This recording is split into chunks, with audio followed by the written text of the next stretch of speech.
Stop! Stop! So mga beshi, andito na naman tayo. So mga beshi, nakita niyo naman siguro yung mukha ko. Parang araw din. Ang taas. Pero mga kabeshi, ang init talaga. So mag-iisip tayo ng kakainin. Siyempre, una na dun, kailangan maging malamig yung ulo. Kasi puro mainit na lang ulo nyo, char. So, kung halo-halo naman, nakakasawa kasi ang tamis-tamis, di ba? Ice con yelo. Favorite ko naman yun, kaso lang, wala akong gana. So, ang gagawin natin, ibang twist ang gagawin natin sa yelo. Woo! Ba't di na lang, di ba? Toyo con yelo, mga ganon. Wow! Suka con yelo. Try natin. Tara mga beshi. So, ito na nga. Kumuha na ako ng yelo. Yelo. Ngayon, titikman natin ang toyo con yelo. What? So, mga beshi, ito na siya. Kumuha na ako ng toyo. Ngayon, titikman na natin. Ang weirdo. O, salin. Ang dami. Balik natin ulit. So, kumuha lang tayo ng kaunti kasi lagot tayo kay Mudra Kels. Diba? So, mga beshi, ang laki-laki ng yelo. Bubuksan na po natin.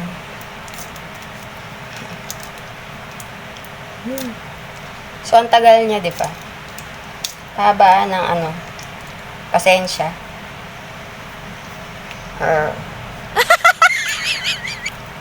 Gusto pasensya ko. Ayoko na. So, mga beshi, hindi kaya buksan. So, kukuchilin. Ay, sorry po. Patay ka ngayon. So, mga beshi, ito na po siya parang iba yun.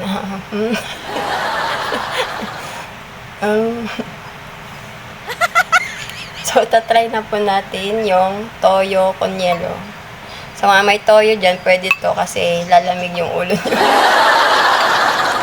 Ano kaya lasa? Sasaw-saw na po natin. Kaunti lang kasi higit tayo kay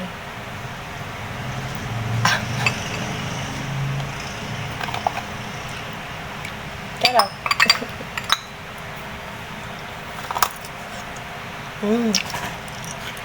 Ang alat. Ayan guys,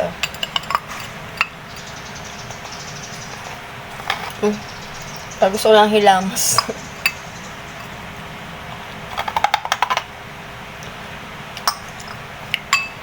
Sarap pa.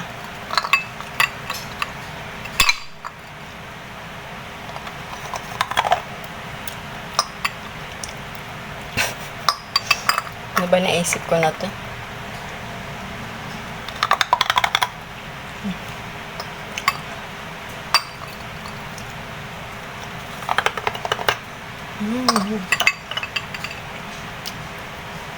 Ang alat guys.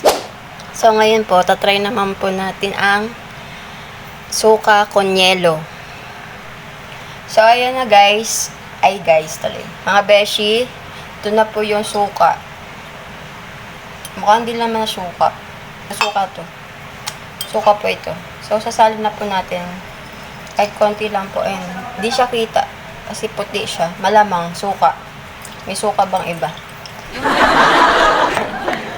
Ngayon, tatry na po natin yung suka con yelo. Ano ba to? Asin. Parang kilik-kilik ko to. So, ito na mga beshes. Tikman na po natin. Paano lasa? Ang asin. Ang asin.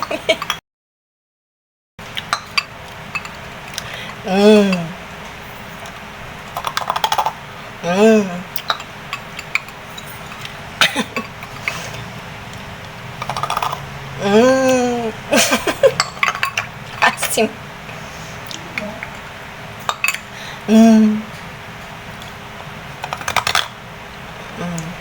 Kinamay ko na.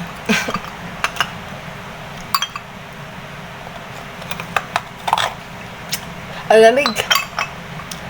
Asa asim pa.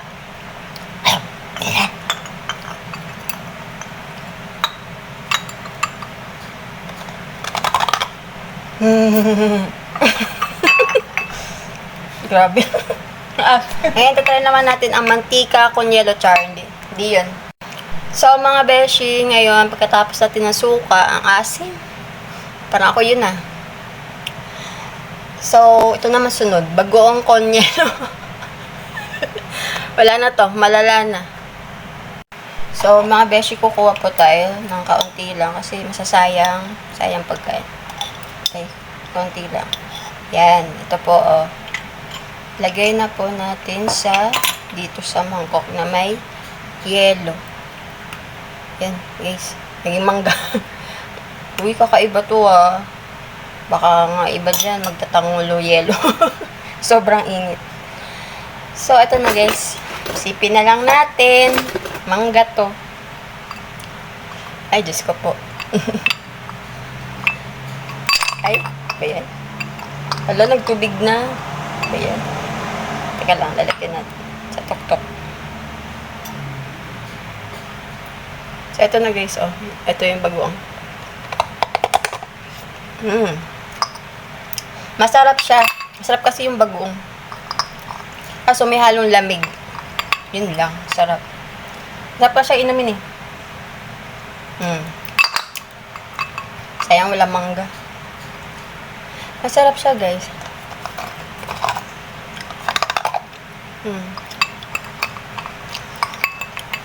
Huwag niyo po siya i-try. Sira buhay niyo. I-try lang po ito ah. Hindi ko sinabing na gawin nyo to. Pero kung gusto niyo naman, pwede naman. Kaso lang baka makasama sa inyo. Imayin ko na lang.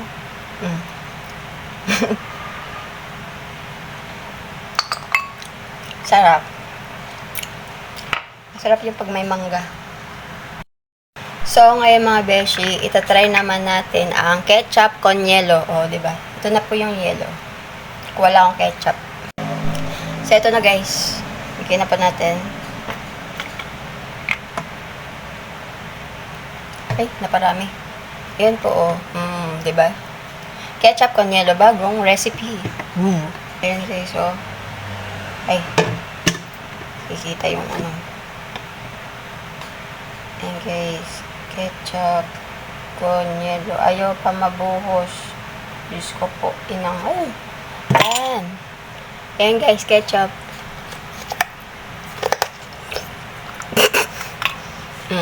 Diba? Diba? Diba? Diba? Ang lamig.